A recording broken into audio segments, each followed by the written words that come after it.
In this video, I will teach you two topics. One, inertia and mass, and the second is momentum. In my previous video, I explained you about inertia. So if you have not seen my previous video, so my suggestion is first you see my previous video in which I have explained about it.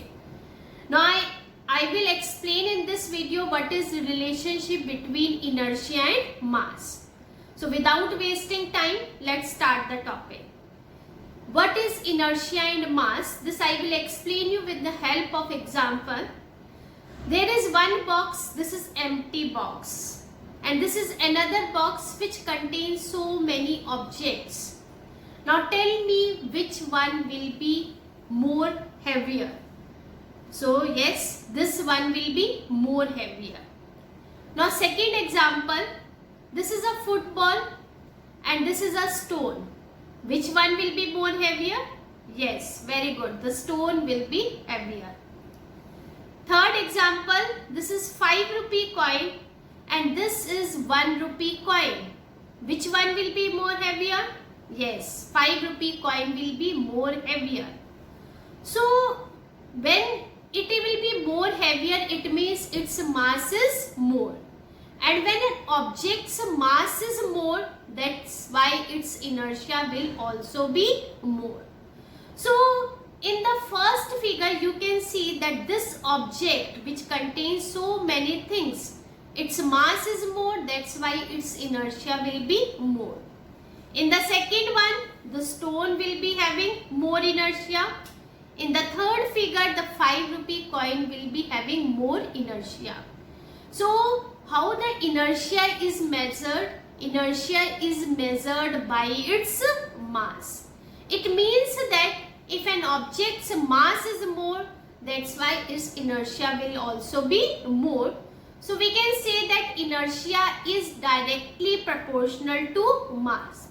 If mass will become 2 times, then the inertia will also become 2 times. Yeah. So if we will double the mass, then the inertia will also be doubled. If mass is tripled, then the inertia will also be 3 times. So this is the relationship, and in which case we will apply more force to change the state. Yes, if an object's mass is more, then we have to apply more force to change the state. Yeah, like if we are taking this stone and a football, so the mass of a stone is more, that's why its inertia is more, and we have to apply more force to change the state of this object. Yeah. So this we have completed the first topic. Now let's start the next topic, that is momentum. To understand Newton's second law of motion, first we have to understand that what is momentum. What is momentum? Before explaining this definition of momentum, this concept of momentum, I will take certain examples. So with these examples, it will be more clear to you that what is momentum. First, a person hits a cricket ball. A player is hitting a cricket ball, and this cricket ball hits a spectator. Second game, I am taking that this table tennis, in this table tennis game, the table tennis ball hits a player. So my question is, in which game the player will be hurt more and why? So tell me, in which game the player will be hurted more? Yes, in this one cricket game, the player will be hurt more. Why the player will be hurt more?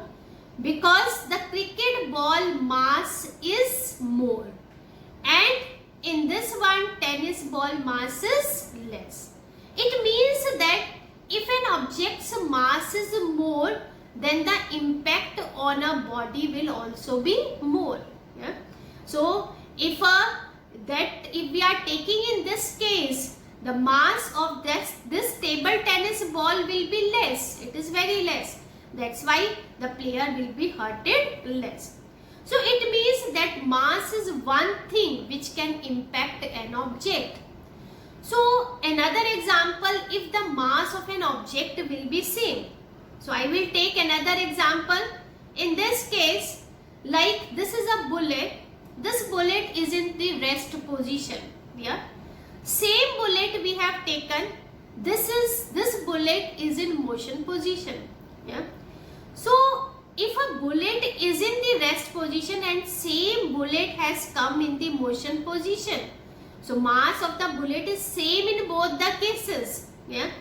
Which can kill the person? Tell me, this bullet which is in the rest position can kill the person, or this bullet can kill the person? So question is, which can kill the person? So in this second case, this will kill a person. Why this will kill a person? Because its velocity will be more. Yeah.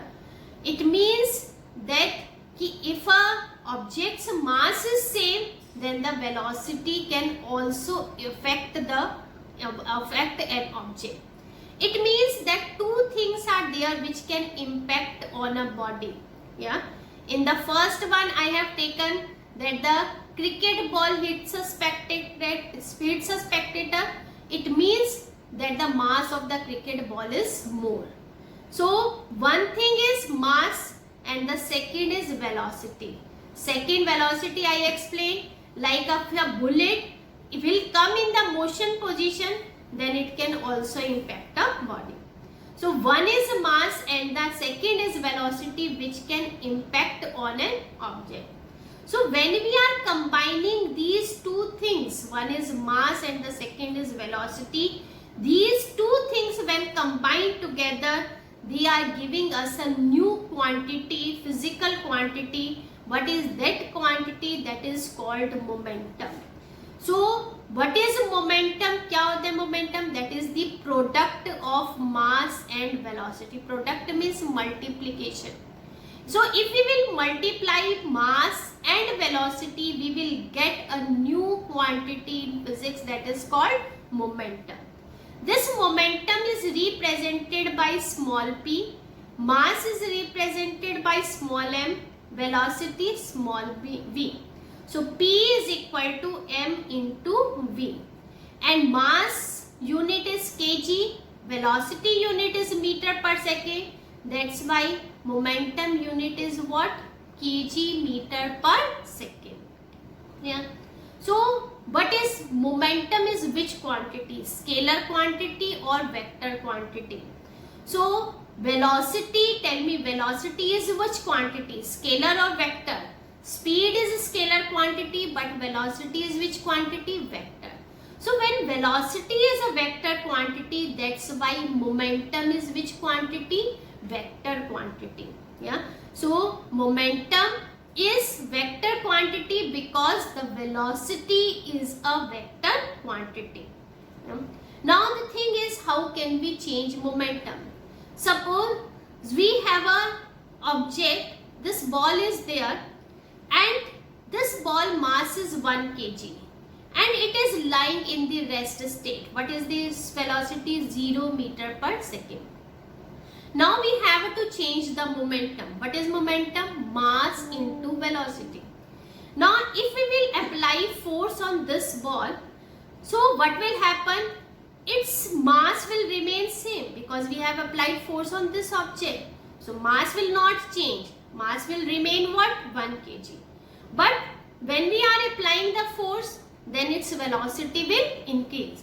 Suppose its velocity has become what? 10 meter per second.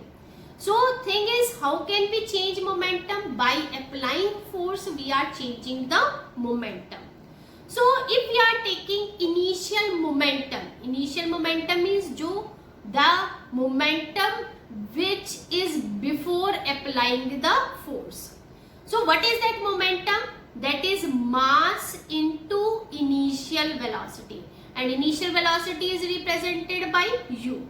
So I have taken this P1. P1 is initial momentum is equal to m into u. So what was the mass? 1 kg. And what was the initial velocity? 0. So what is the momentum of this? 0 kg meter per second. Now we are calculating momentum, final momentum, this P2 after applying the force. That will be mass into final velocity. Now what is mass here? 1, and what is velocity? 10. So what is the final momentum? That is 10 kg meter per second. It is very necessary to write unit. When you are writing any physical quantity, you should mention unit also. Now we are calculating what is the change in momentum. What is change in momentum?